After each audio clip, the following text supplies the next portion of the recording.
Right off the bat, guys, Gary Vee is potentially one of the best, if not the best, showing so far of an esports investor I have seen in quite some time, and for obvious reasons. This debut weekend, the inaugural season so far, and weekend of Call of Duty League did kick off just a couple of days ago. Gary Vee showed up in attendance, participated in matches, did several interviews and content pieces with everyone at the venue itself, and already just with that effort, he propels himself past many other investors we have heard about as well in the esports scene, where we never really see their face, only hear their name attached to an esports organization, and that's why Gary Vee, having him connected to the Minnesota Rocker, I think is unbelievable, especially when he goes onto stage, onto broadcast to at least tens and tens of thousands of people, and in front of the Minnesota crowd. Here's what he does. Here right now, and what we're focused on is winning a championship, and we're Minnesota. Oh, okay. Yes, we are. The real North. I hear you talking, Toronto. Toronto, you're North. We all know it. It's Minnesota up in here.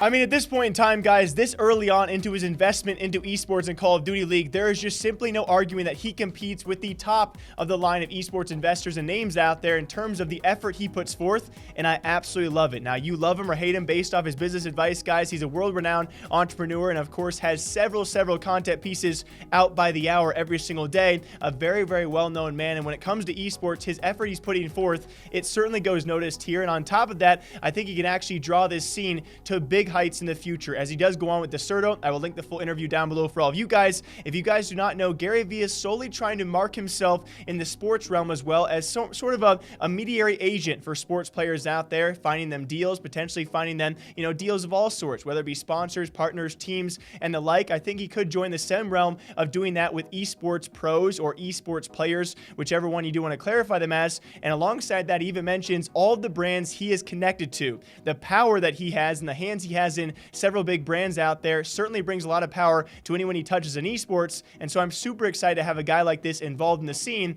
and here's what he had to say about that. Is VaynerMedia going to be a part of that to help your players get there?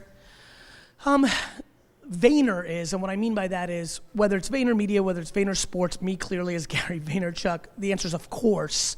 But VaynerMedia in a different way. VaynerMedia works with PepsiCo. VaynerMedia works with Kraft and with Campbell's and the biggest brands in the world that are inevitably going to look at their brands and how they integrate into this sport. And so we'll be playing it from many different angles. The answer is unbelievably yes. How involved will you be with the franchise, with your players?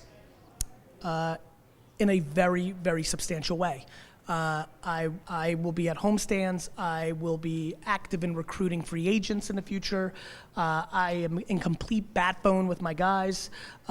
Tyler Schmidt on my team is like literally one of his full-time jobs is to be my liaison to this world to create scale. I mean, this one guy has been invested for a few weeks, maybe a few months, shows up to home events and will continue to do so, goes on live broadcast, shows up against Hex during in-game matches as well on top of that, and then does countless interviews around the entire scene. You cannot name a single other investor into Call of Duty League as a general esports investor who does and puts forth the same effort until we go to maybe New York and their homestand event. Will Michael B. Jordan put forth the same effort? I have no idea. Certainly, I respect it. You guys can name other big figures that are esports investors who have put forth this much effort. I love it. I cannot wait to see the future of Gary Vee around esports, and he is simply giving it full faith. Given the viewership and, of course, the launch weekend of Call of Duty League, he is not worried about the viewership right now, how well the opening weekend did, even though I would say, based on the performance we've seen so far viewership-wise on a brand new platform for Call of Duty, I would say a pretty decent event, and hopefully to grow as YouTube does push it. He's not even worried about that. He has full faith in the long-term future, and as of right now, for the short-term future, he's also being there. He's showing up, and I love to see it. As always, my name is Jake. Hope you guys all enjoy breaking down esports gaming news here every single day, all day long. If you got a story, my DMs are always open. Until then, enjoy your day. I'll be back here a lot. See ya.